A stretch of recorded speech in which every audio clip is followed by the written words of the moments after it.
तो हम लोग टेस्ट सीरीज का डिस्कशन शुरू करते हैं टेस्ट 3 का। तो इसमें सबसे पहला क्वेश्चन पूछा गया है, इनमें से कौन से कथन सही है। और ये केंद्रीय सतर्कता आयोग यानी कि सीवीसी के संदर्भ में पूछा गया। केंद्रीय सतर्कता आयोग का गठन प्रथम प्रशासनिक सुधार आयोग की संस्तुति पर किया गया था। ये कथन गलत है क्योंकि यहाँ पे केस संथानम समिति आएगी। दूसरा, इसे संवैधानिक दर्जा 2003 में प्रदान किया गया, यह कथन भी गलत है। और तीसरा, केंद्रीय सतर्कता आयोग भारत सरकार के गृह मंत्रालय से संबंधित है। तो क्वेश्चन ये पूछा गया है कि कौन सा कथन सही है, तो यहाँ पे तीनों ही कथन गलत है, इसलिए जो इसका आंसर हो जाएगा वो डी। क्वेश्चन नंबर 4, सहायक प्रजनन प्रौद्योगिकी यानी कि असिस्टेड रिप्रोडक्टिव टेक्नोलॉजी में कौन कौन सी प्रक्रियाएं शामिल होती हैं। तो यहाँ पे जो पहला जो वर्ड दिया गया है यानी कि एआरटी के अंतर्गत पहला है इन विट्रो फर्टिलाइजेशन।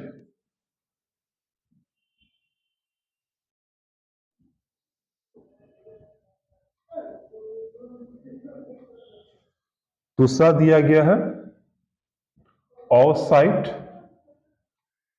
और तीसरा है इंट्रा यूटेरिन इंसीमिनेशन।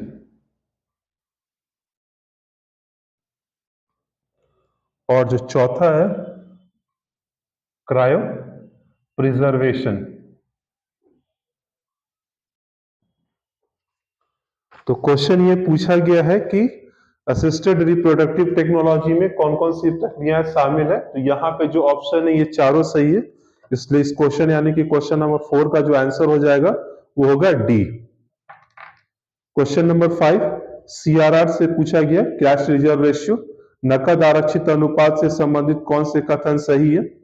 व्यावसायिक बैंक केंद्रीय बैंक के साथ नकद आरक्षित अनुपात बनाए रखने के लिए ब्याज प्राप्त करते हैं, जो कि गलत है। नकद आरक्षित को बैंक अपने पास नहीं रखते, दोनों विकल्प इसमें शामिल होता है, आरबीआई के पास भी रख सकते हैं, अपने पास भी रख सकते हैं। दूसरा, नकद आरक्षित को भारतीय रिजर्व बैंक के पास रखा जाता है। तो यहाँ पर जो आंसर जो होगा तो वहां पे यानी कि केवल 3 ये।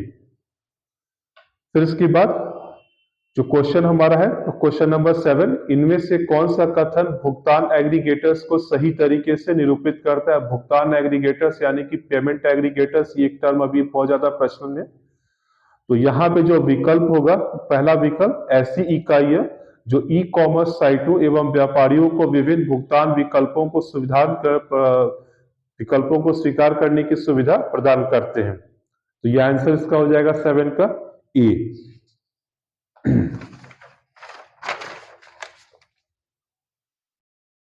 क्वेश्चन नंबर 14, प्रवासी भारतीय नागरिक कार्ड धारक यानी कि OCI overseas citizenship of India को भारत में कौन कौन से अधिकार प्राप्त है। सबसे पहला मत देने का अधिकार, दूसरा सार्वजनिक सेवा सरकारी नौकरी का अधिकार और तीसरा है कृषि संपत्ति का अधिकार।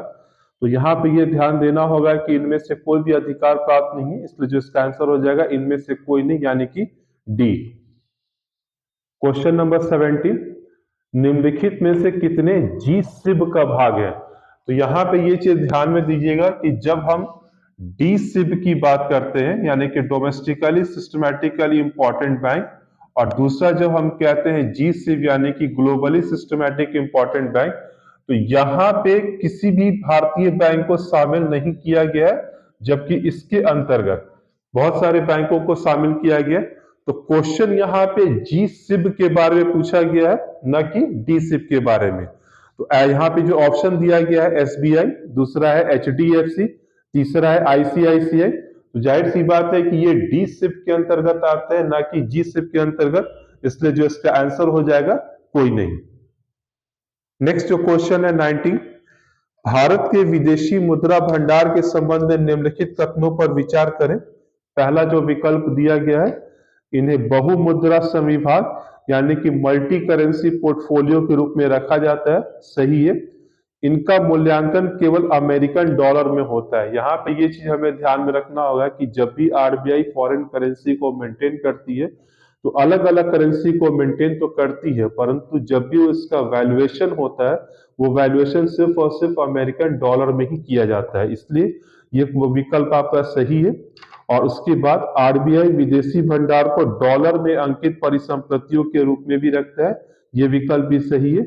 इसलिए यहाँ पे जो आंसर हो जाएगा उपर्युक्त वर्णित कथन में से कितने सही है, तो सभी। इसलिए आंसर हो जाएगा यहाँ पे सी।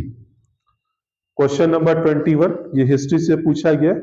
भारतीय इतिहास में चार साहिबजादे नाम से क्या प्रसिद्ध है? तो जो विकल्प दिया गया है, हैदराबाद के चार मीनार को बनाने वाले चार वास्तुविद, दूसरा है खालसा योद्धा क्रम के चार राजकुमार, सी मोहम्मद गोरी के चार उत्तराधिकारी, और डी चिश्ती सिलसिले के चार सूफी संत। तो यहाँ पे जो आंसर होगा वो खालसा योद्धा क्रम के चार राजकुमार, ये आंसर है ये। क्वेश्चन नंबर 23, चुनाव चिन्ह आरक्षण और आवंटन संशोधन आदेश 2017 के अनुसार दलों के चिन्ह कितने प्रकार के होते हैं? यहाँ पे आरक्षित, मुफ्त, पंजीकृत और गैर आरक्षित दिए गए। तो यहाँ पे जो विकल्प जो होगा हमारा वही दो ही होगा, 1 और 2, इसलिए आंसर 1 होगा यहाँ पे। क्वेश्चन नंबर 24, अगस्त 2019 में अनुच्छेद 370 की समाप्ति के बाद लद्दाख की संवैधानिक स्थिति क्या है? तो हमने जैसे देखा हुआ है कि जब ऐसे अनुच्छेद 370 की समाप्ति हुई थी तो उसके बाद से जम्मू कश्मीर और लद्दाख के प्रशासनिक स्थिति में परिवर्तन लाया गया था। लेकिन यहाँ पे पूछा गया है लद्दाख की संवैधानिक स्थिति क्या है? तो जो विकल्प दिया गया है, सबसे पहला विकल्प, इसे अनुच्छेद 371 के अंतर्गत विशेष दर्जा दिया गया, जो कि सही नहीं है। इसे विधायिका के बगैर अलग संघ शासित क्षेत्र के रूप में मान्यता दी गई है। इसे विधायिका के साथ अलग संघ शासित क्षेत्र के रूप में मान्यता दी गई है। और चौथा, इसे 5वीं अनुसूची में शामिल किया गया है। तो यहाँ पे जो विकल्प होगा कि इसे विधायिका के बगैर अलग संघ शासित क्षेत्र के रूप में मान्यता दी गई है, यह विकल्प सही है।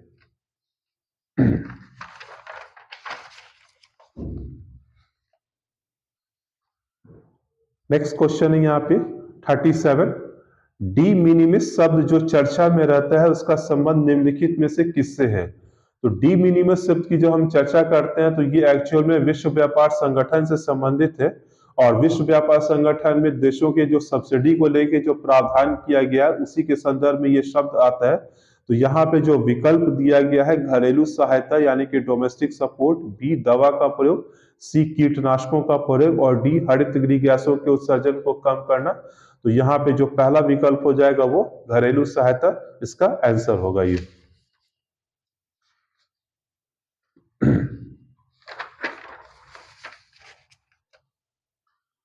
क्वेश्चन नंबर 15, निम्नलिखित कथनों पर विचार करें। राष्ट्रपति किसी भी समय अपने द्वारा जारी किए गए अध्यादेशों को वापस ले सकता है, यह विकल्प सही है। अध्यादेश का वही बल और प्रभाव होता है जो संसद द्वारा पारित अधिनियम का होता है, यहाँ पे ये विकल्प भी सही। और तीसरा है अध्यादेश मूल अधिकारों का अतिक्रमण कर सकते हैं, यह विकल्प गलत है। और क्वेश्चन ये पूछा गया है कि उपरोक्त वर्णित कथनों में से कितने सही है? तो यहाँ पे 3 कथन दिए गए थे जिसमें से कि 2 सही है, इसलिए केवल 2 यानी कि बी इसका आंसर हो जाएगा। 57 क्वेश्चन, निम्नलिखित कथनों पर विचार करें। सबसे पहला, सिविल सेवा शब्द को गढ़ने का श्रेय भारत को जाता है, यह विकल्प सही है। अखिल भारतीय सेवा शब्द को 1918 में सर्वप्रथम कार्यों के विभाजन पर समिति द्वारा गढ़ा गया था, यह विकल्प भी सही है। और तीसरा, 1765 तक सिविल सेवक शब्द का प्रयोग ईस्ट इंडिया कंपनी के लेखों द्वारा किया जाने लगा। और प्रश्न ये पूछा गया है कि उपरोक्त वर्णित कथन में से कितने सही है? तो यहाँ पे ये तीनों विकल्प सही है, इसलिए आंसर हो जाएगा सी, सभी।